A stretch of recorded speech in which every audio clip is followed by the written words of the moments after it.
Hey, this is Brad Gill with NextHome Lifestyles, and it's already November 1st, 2021.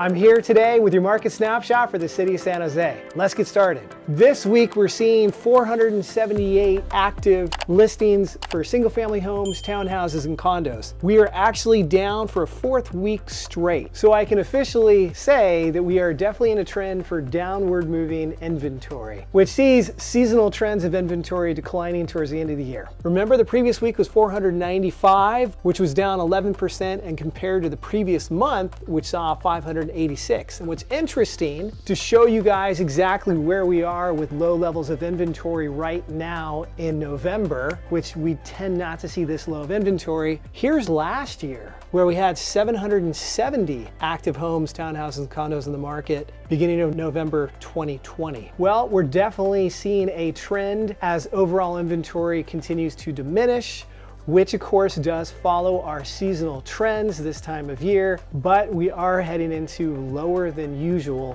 inventory levels. All right, next up is demand. So this week we have 843 properties pending escrow, which is relatively similar to last week, surprisingly similar to last month, and also to the same time last year. So with demand staying constant, or what appears to be constant, and inventory definitely diminishing, again, setting up a situation where prices are likely to rise in the beginning of the year, if not sooner. Next up, inventory trend. So this is where we're gonna take a look and see what's come to the market over the last 7 days. We had 199 homes listed, which actually snapped a 2-week streak, as the week before we had 194, which is down 11% from the week prior, compared to last month at 223. If we compare it to the peak of the market back in July, you can see the difference, because currently we're down 43% as far as the number of new homes coming to the market on a weekly basis. Again, that's leading to overall lower levels of inventory as buyer demand is staying pretty consistent. Next up, how many homes, townhouses, and condos went under contract over the last 7 days? 169 did, but that's down 20% from the week before.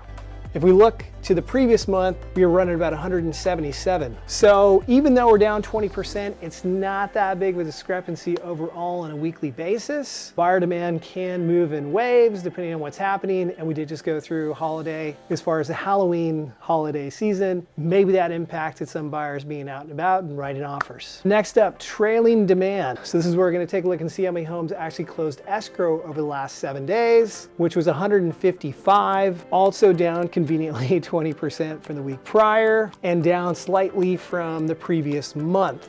No real surprise there. The total number of sold homes is going to ebb and flow. Also, there'll be a little bit of fallout as some of these listings that go under contract could fall out of escrow as well. So we're definitely going to have less homes consistently close sale than those that go under contract on a monthly basis. Next up, we're going to take a look at market expectations, where we compare the number of properties that have expired versus the number of properties that have had price changes. So over the last 7 days, 38 properties actually came off market. We are up from the week before, which had 29, but we're still down month over month.